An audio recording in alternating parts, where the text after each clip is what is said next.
Admiral Kthar stood on the bridge of his great ship, the Judgment of Xylos. Below him, on the main screen, was the planet Earth. It looked like a blue and white marble, peaceful and small. He felt nothing but cold satisfaction. The Galactic Council had debated for a long time about this young, noisy species called humanity. They were too violent, too disorganized, and too loud. They leaked their radio signals and television broadcasts into space like a child shouting in a library. The Council had decided. Humanity needed to be brought into order. They needed to be controlled. This was not a war. It was a policing action, an annexation. His fleet was the largest ever assembled for such a task. 9,700 vessels. They filled the space around Earth, a silent, dark cloud of metal and power. There were massive battleships that could crack a continent.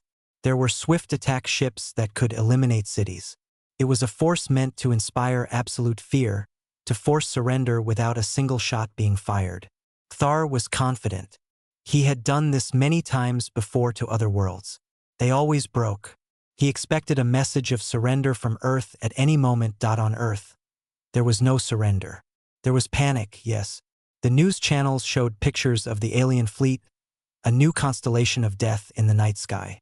People were afraid, but the fear was mixed with a stubborn human anger. Leaders across the world spoke on one shared communication line.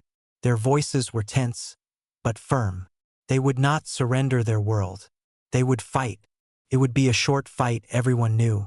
But they would fight in a small, dark room buried deep inside a mountain on Jeju Island. A young woman named Min watched her screens. This was the Deep Space Listening Post. Her job was to listen to the silence of space, to search for anything unusual. Today, the silence was gone. Her screens were a frantic mess of light and sound. Thousands of hostile contacts. She could hear the raw, untranslated data streams from the alien fleet. They were powerful, arrogant signals. They were not even trying to hide. But Min heard something else, too. Under the noise of the invasion, there was another signal. It was very faint, like a whisper in a storm. It did not come from the sky. It came from the ocean, specifically from a deep part of the Pacific Ocean near the Mariana Trench. The signal was a simple, repeating pattern, a sequence of numbers, 2, 3, 5, 7, 11. It was a list of prime numbers. Min frowned. This was not random noise. This was a structured message. She typed quickly, isolating the signal, boosting its strength. She had to be sure. She picked up her direct line to the Korean National Command. This is Technician Kim Min at the Jeju Listening Post. I am detecting an anomalous low-frequency signal originating from the Mariana Trench. It is a structured mathematical sequence. It began at the same moment the alien fleet arrived in orbit. Her voice was calm, but her heart was beating fast. The voice on the other end was tired and stressed. We have no assets in that area, Technician. It's probably interference from the enemy's jamming signals. Or a malfunction. Focus on the fleet. That is the priority. The line went dead. Min looked back at her screen. The prime numbers kept counting. She knew it was not a malfunction. She felt it in her bones. Something down there in the deep, dark water was talking. And it was talking because the aliens had arrived. Out in the East Sea, Lieutenant Jean stood on the bridge of the ROKS Daejeong, a powerful Aegis destroyer. His ship was part of a last-ditch defensive line. He looked at the horizon. The sky was clear and blue. It was a beautiful day. It was hard to believe that death was waiting just above the atmosphere. His crew was quiet, their faces serious. They had all seen the news. They knew what was coming. Jean thought about his family in Busan.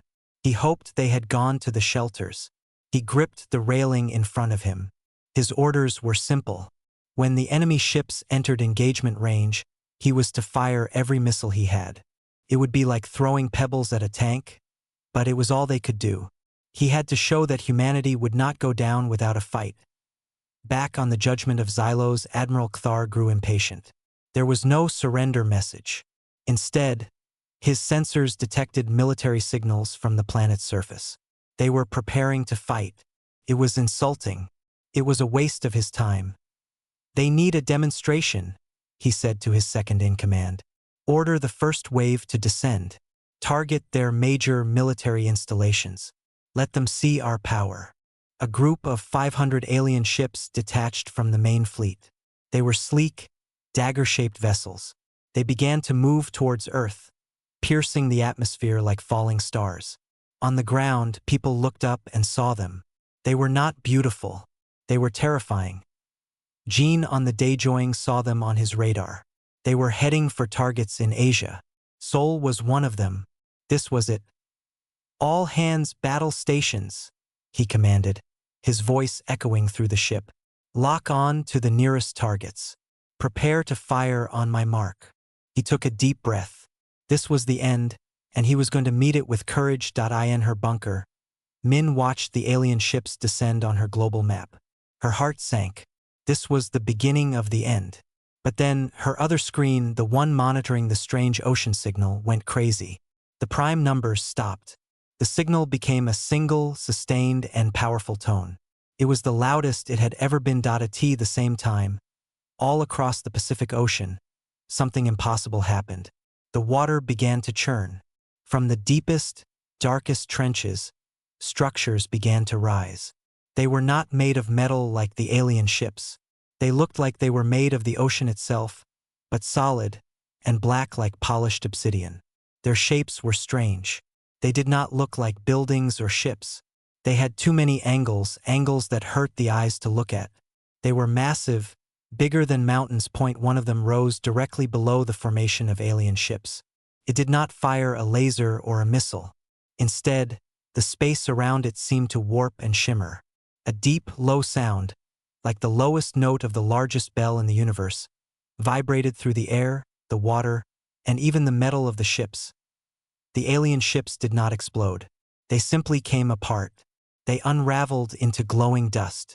The dust was then pulled down towards the black structure and absorbed into it. It was silent and quick.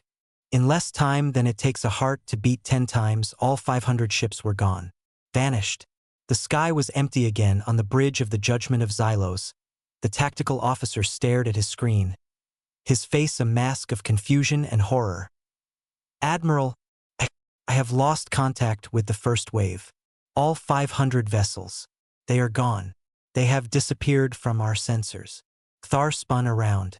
What do you mean, gone? Did they jump to FTL? Was it a malfunction? No, Admiral. Their signals did not jump.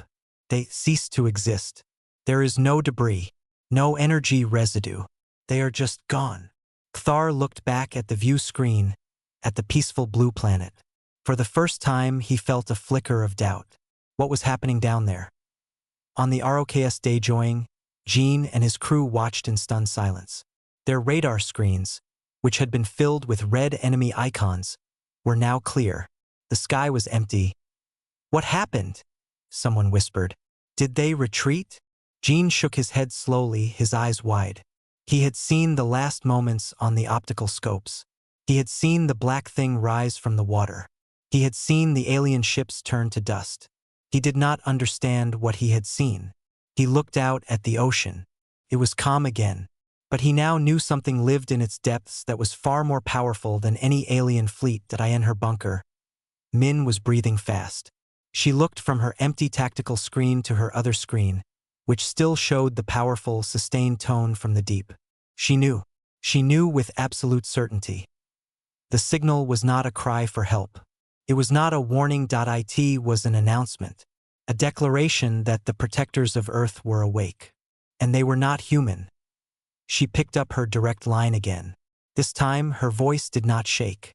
It was firm and clear. Command, this is Technician Kim Min. The anomaly in the Mariana Trench. It is not a weapon.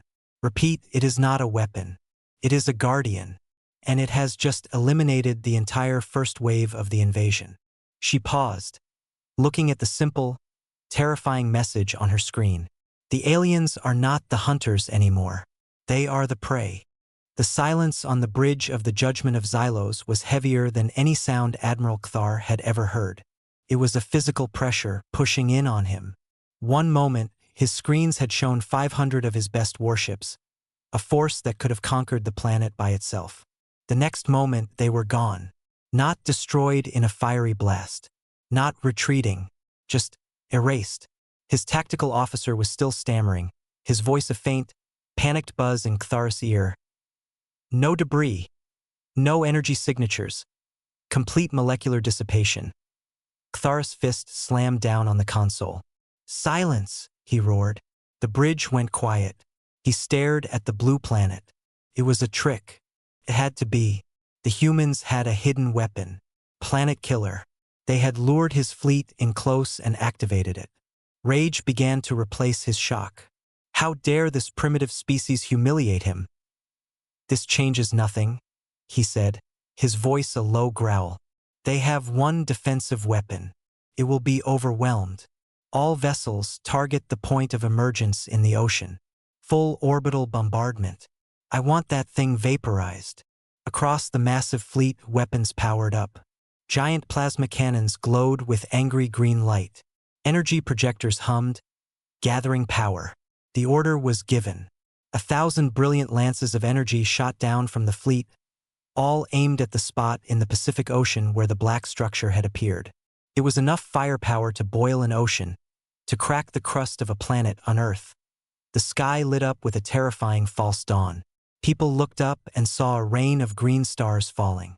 It was the most beautiful and frightening thing they had ever seen. Lieutenant Jean, still on the bridge of the ROKS Daejoing, saw it too.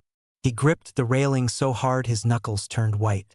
He had seen the power of the deep-sea thing, but this was 1,000 times more firepower. Could it survive? He found himself strangely hoping for the ocean to win. The alien weapons hit the water.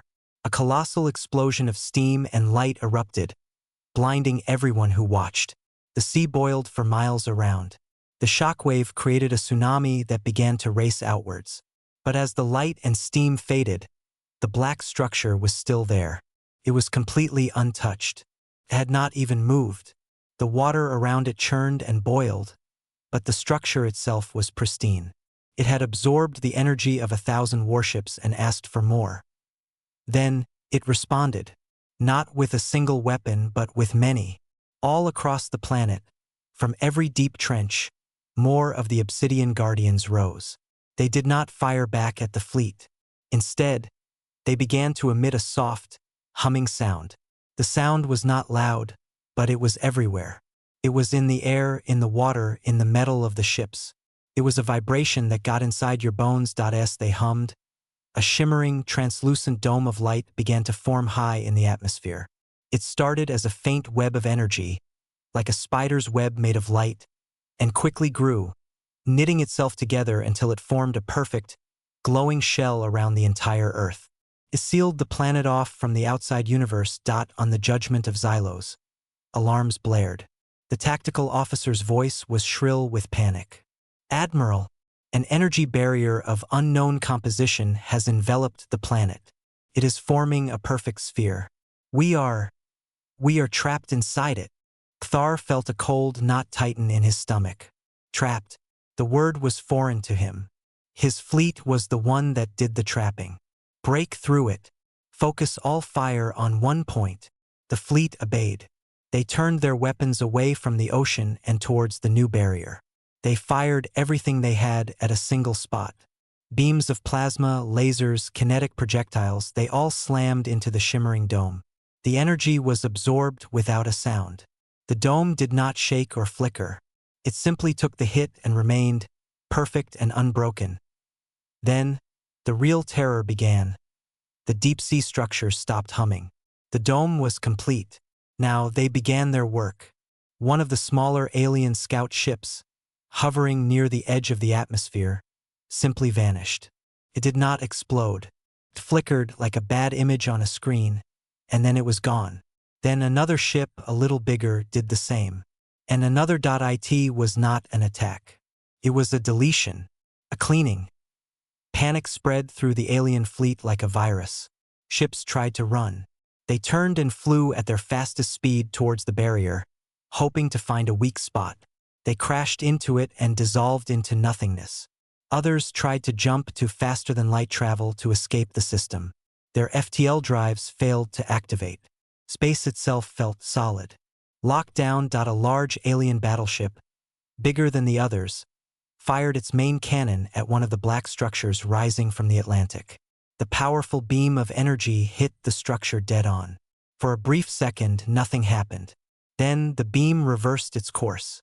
It shot back towards the battleship, moving faster than it had come. The battleship was hit by its own weapon and vanished in a flash of light. There was no defense. There was no escape. Admiral Kthar watched his fleet die on his view screen. Ship after ship, thousands of them, were being wiped from existence. They were not being defeated in battle. They were being erased like mistakes on a page. His great armada, the pride of the Galactic Council, was being systematically unmade, and he could do nothing to stop it. The arrogance was gone from his face, replaced by a blank, cold horror. He was not a conqueror anymore. He was a prisoner in a cage, waiting for his turn to be deleted. On the ground, the mood had shifted completely. The fear was gone. Now there was only awe. People all over the world looked up at the sky and saw the alien ships flicker and disappear. They saw the beautiful, protective dome. They saw the dark shapes of the Guardians standing in the oceans, silent and immovable.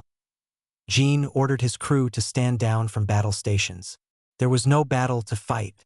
He stood on the deck, the sea breeze on his face, and watched the light show in the sky. It was the end of the alien fleet, and it was the most peaceful thing he had ever witnessed. He felt a profound sense of humility. Humanity had built ships and missiles thinking that was power. But this was something else entirely. This was the power of a parent protecting its child. In her bunker, Min was not watching the destruction in the sky. She was focused entirely on her screen. The signal from the deep had changed again. The single tone was gone. Now it was a flood of data, a river of information. It was complex, far more complex than the prime numbers. It was a language. It was history. She worked fast, using her best decryption programs. The computers struggled to process it. Finally, a file opened. It was not made of words she knew. It was a series of images, of feelings, transmitted directly into her mind through the data. She saw a world, ancient and strange. She saw a people not human but wise and kind. They were explorers. They traveled the stars long before Earth had even cooled. They found this young planet, full of potential. They seeded it with the building blocks of life. They were the gardeners. Then, she saw a dark time, a great war among the stars. The gardeners were a peaceful people. They did not want to fight, so they left. They went away to a place far beyond. But they did not want their garden, their cradle, to be destroyed by the violence of others. So they built the guardians. They buried them deep in the earth and under the oceans. They programmed them with one simple command: protect the cradle. Protect the life growing here. Let it grow in peace. Let it find its own way. And if any who mean it harm should come, remove them. The transmission ended. Min sat back in her chair, tears in her eyes. She finally understood. Humanity was not an accident. They were not alone. They were a project, a beloved creation. They were children who had been left alone in a house, with invisible protectors watching over them all this time. The aliens had not come to conquer a primitive world. They had tried to break into a nursery, and they had tripped the alarm. She looked at her other screen. The number of alien ships was dropping fast. 8000, 7000, 6000. The deletion was methodical and relentless. She picked up her direct line to command. Her voice was quiet, filled with wonder. Command, this is Min. I know what they are. They are not our weapons. They are our guardians. The invasion is over. It's just cleanup now. She put the headset down and watched the last of the alien fleet be wiped from the sky. The galaxy had come to teach Earth a lesson about power. Instead, Earth, without firing a single shot of its own, had taught the galaxy a lesson about what real power was. The end of the galactic fleet was not loud. It was quiet. One by one, the ships of Admiral Ktharis' great armada flickered and disappeared. The sky, which had been filled with the dark shapes of invaders, was now mostly clear. The beautiful, shimmering dome remained, a soft light against the blackness of space. On the ground, the world held its breath. The attack was over. The threat was gone. But what happened next? On the bridge of the Judgment of Xylos, Admiral Kthar was a broken leader. He sat in his command chair, not moving. His crew spoke to him, but he did not hear them. He just stared at the main screen. It showed the count of his remaining ships. The number was getting very small. 9,700 had become 97. Then 30. Then 10. He was not thinking about victory anymore. He was not even thinking about escape. He was thinking about shame. The shame of total defeat. The Galactic Council would hear of this. They would know that he, Admiral Kthar, had led the largest fleet in history to its complete destruction against a planet that was supposed to be primitive. He would be a joke, a lesson in what not to do. The thought burned him more than any weapon. A new feeling started to grow inside him. It was a hot, dark anger. If he could not win, if he could not escape, then he would not go quietly. He would make them remember him. He would scar this perfect, protected planet. He would make the humans pay for his humiliation. He stood up suddenly. The crew looked at him, surprised by the new energy in his movement. "Helm!" he barked. "Plot a course. Maximum thrust. Aim for the largest population center on the planet below us." The screen showed a city called Sol, a dense sprawl of light and life. The helmsman was confused. "Admiral, our weapons cannot penetrate the barrier. An impact will not." "I am not planning to impact," Kthar interrupted, his voice cold and sharp. "I am initiating a core breach. We will turn this ship into a bomb. A final gift. When our matter reactor goes critical, it will create a fireball that will vaporize that city and poison the continent. Their ocean guardians cannot stop a blast from the inside. They are too slow." A core breach was the most destructive act a starship could perform. It was a suicide attack. It was also forbidden by the laws of the Galactic Council. But Kthar did not care about laws anymore. He entered the codes himself. A loud, warning alarm began to blare throughout the massive ship. The sound was urgent and terrifying. "Core breach imminent. Evacuate. Core breach imminent." But there was nowhere to evacuate to. On the ROKS Daejoing, Lieutenant Jean was monitoring the last of the alien ships. Most were gone. But one very large one, the biggest of them all, was still there. And it was moving. He watched its trajectory on the radar screen. His blood ran cold. It was turning. It was pointing its nose down. It was picking up speed. It was heading straight for the Korean peninsula. Straight for Seoul. "No," he whispered. He understood immediately.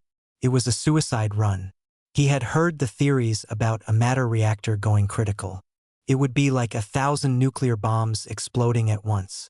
The city of Seoul, his home, the home of 10 million people, would be erased from the map. He looked at his own ship. He looked at his crew. They were all looking at him, their faces pale. They knew it too. There was no time to get help. No other ship was close enough. The land-based missile defenses would be useless against a blast of that size. Jean made a decision. It was not a difficult decision. It was the only one. He grabbed the ship-wide communication system. His voice was calm and clear.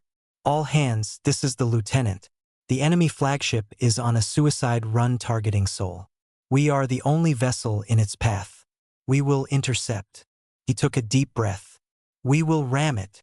There was a moment of absolute silence on the bridge. Then the crew sprang into action. There were no questions. There were no complaints. They understood. The helm officer pushed the thrusters to their maximum power.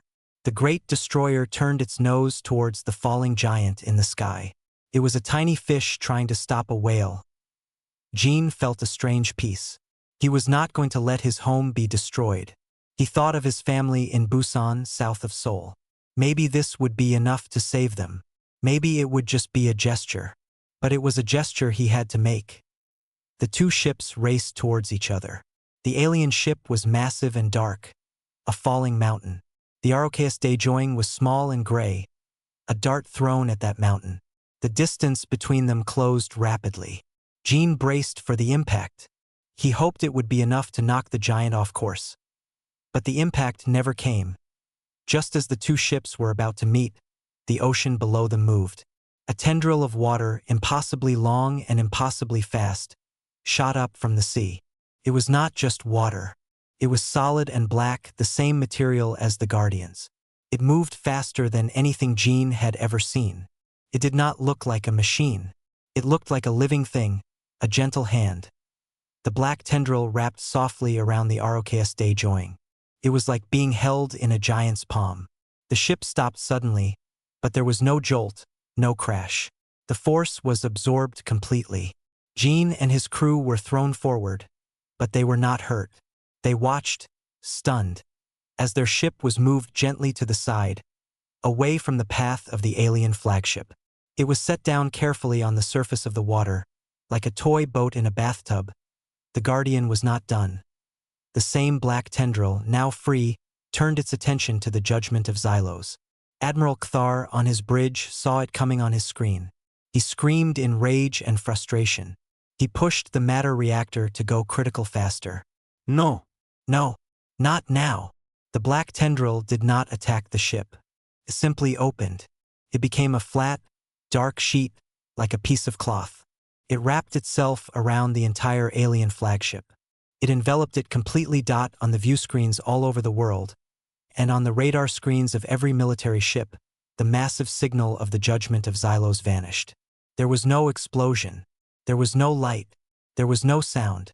The dark sheet shrank, folding in on itself, and then slipped back beneath the waves. The last alien ship was gone. Admiral Kthar was gone. The core breach was gone. Everything was silent. The sky was empty. The dome of light slowly began to fade, becoming transparent, then invisible. The job was done. Gene stood on the deck of his ship, his legs feeling weak. He looked at the calm spot in the ocean where the Guardian had disappeared. He and his crew had been ready to die. They had been saved. They had been protected. He felt a gratitude so deep it was like a pain in his chest. He saluted the SCI in her bunker. Min watched the final act on her screens. She saw the alien ship's suicidal course. She saw Jin's ship move to intercept. She held her breath. And then she saw the Guardian act. She saw it save the human ship. She saw it delete the threat. She looked at her other screen. The data stream from the deep was still flowing. But the message had changed. It was no longer about the past. It was a new message, simple and clear. It was a single, repeating symbol that her computer translated. It was a word: safe. The invasion was over. Every single one of the 9,700 vessels was gone. Earth was safe. But as Min looked at that word, she knew that nothing would ever be the same again. Humanity had been children in a playground, unaware they were being watched. Now they knew. The babysitter had just shown itself. And the whole galaxy was now watching. The silence after the battle was strange. It was not a quiet silence. It was a loud, full silence, filled with the memory of what had just happened. All over the world, people slowly came out of their shelters and their homes. They looked up at the sky. It was a normal blue sky. The strange dome of light was gone. The alien ships were gone. It was over. For a few hours, there was only celebration. People hugged each other in the streets. They cried with relief. They cheered for the brave human soldiers who had stood ready to fight. On the ROKS Daejoing, the crew was hailed as heroes. Lieutenant Gene received a message from the president himself, thanking him for his incredible courage. But Gene did not feel like a hero. He felt small. He had seen the real power that protected Earth, and it had handled his brave sacrifice like a parent moving a child away from danger. The celebration did not last long. It was replaced by a deep, worldwide confusion. What were the things in the ocean? Where did they come from? What did they want? The world's leaders held an emergency meeting. They argued. Some said the Guardians were allies. Some called them entities and said they were a new kind of threat. They had power no one could understand. How could humanity be free if these things could rise from the ocean at any moment? The fear of the aliens was gone. Now, a new, quieter fear was taking its place. The only person who had any answers was Min. She was no longer in her small bunker on Jeju Island. She was flown to a secret command center deep underground. Important generals and scientists sat around a large table. They asked her questions. "You communicated with it," a general said. "What is it?" Min tried to explain. "It's not an it, sir. They are the gardeners, or what they left behind." She told them about the data stream, about the ancient race that seeded life on Earth, about the guardians programmed to protect the cradle.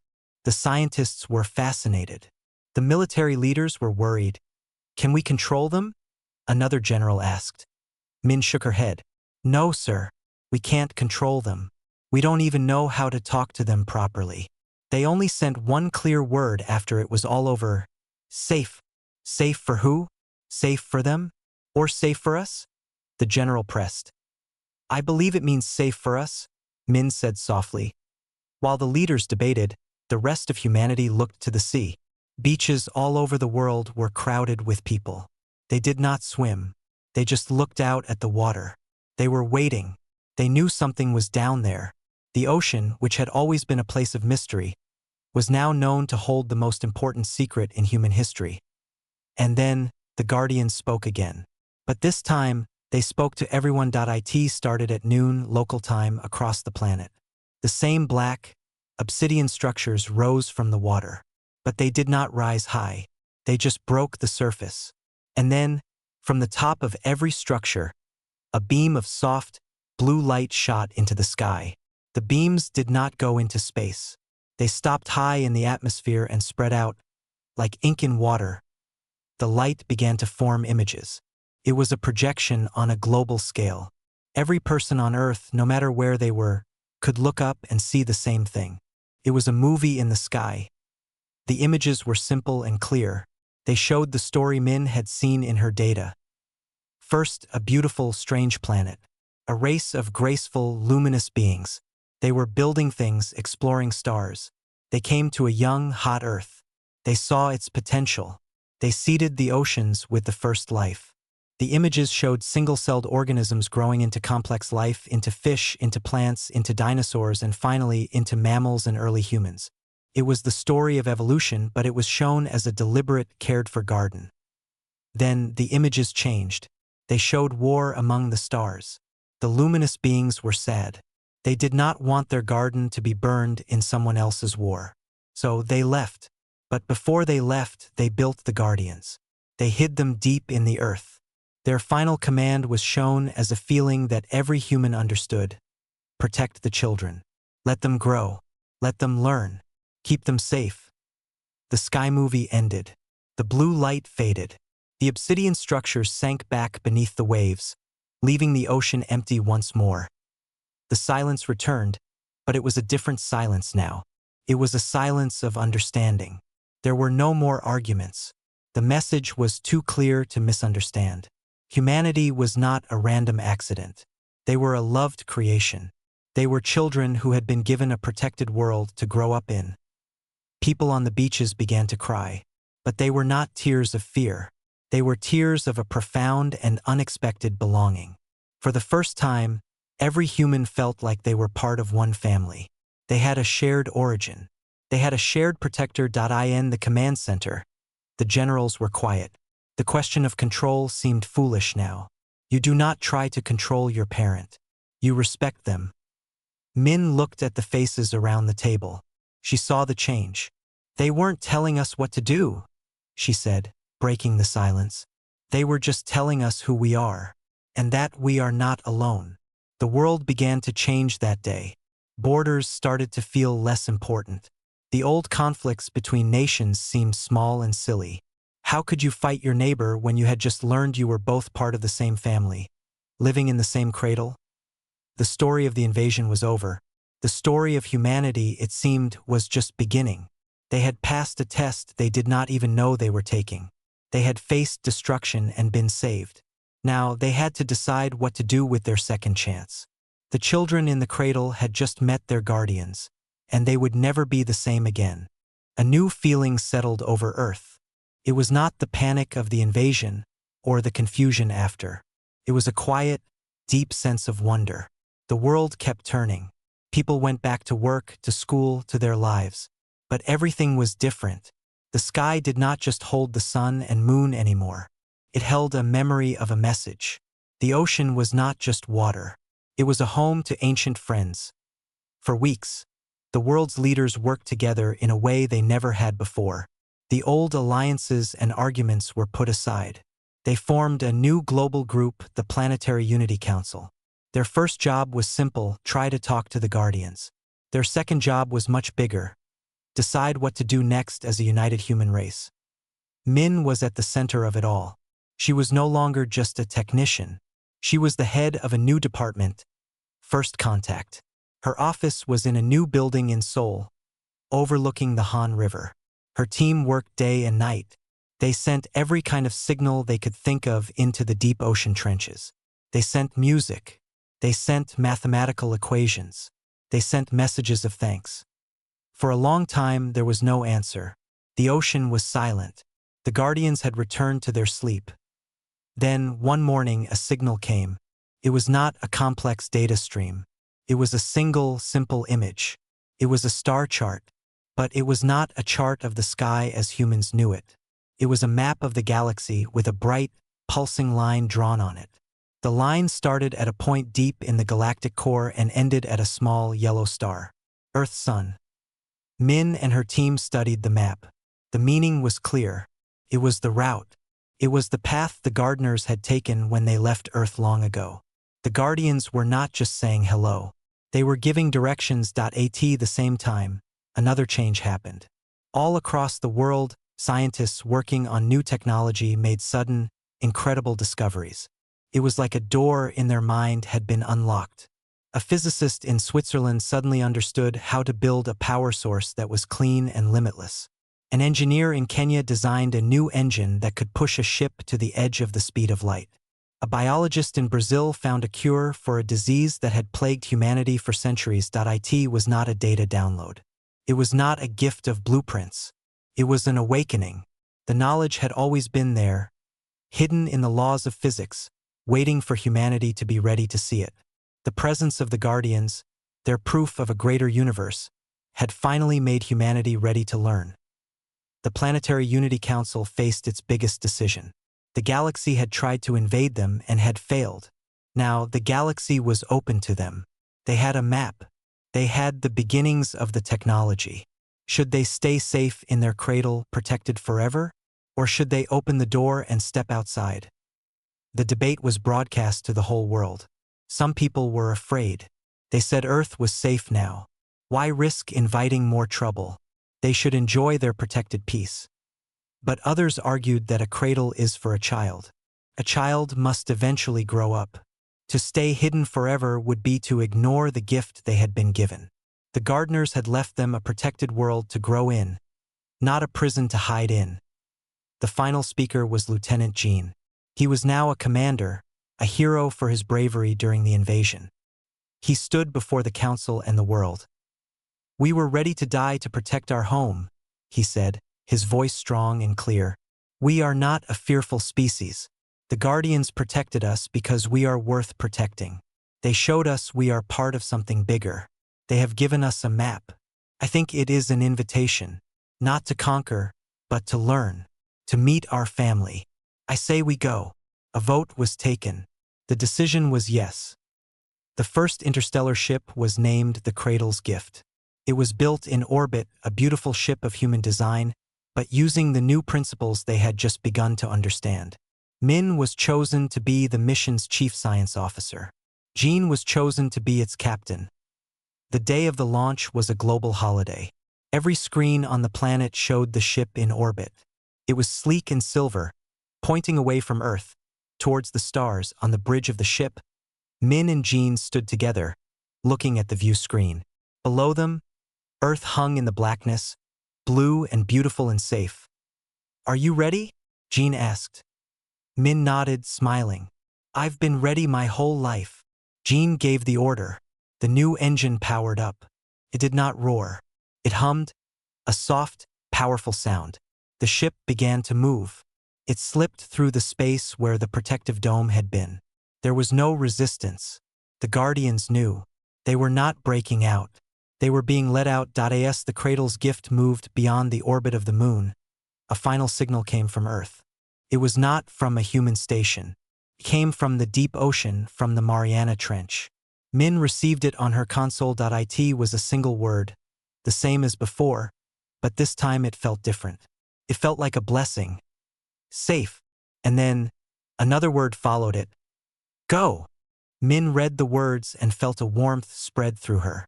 It was a parent watching their child take their first steps. The Guardians were not just protecting them anymore. They were trusting them. Jean set the course using the star chart the Guardians had provided.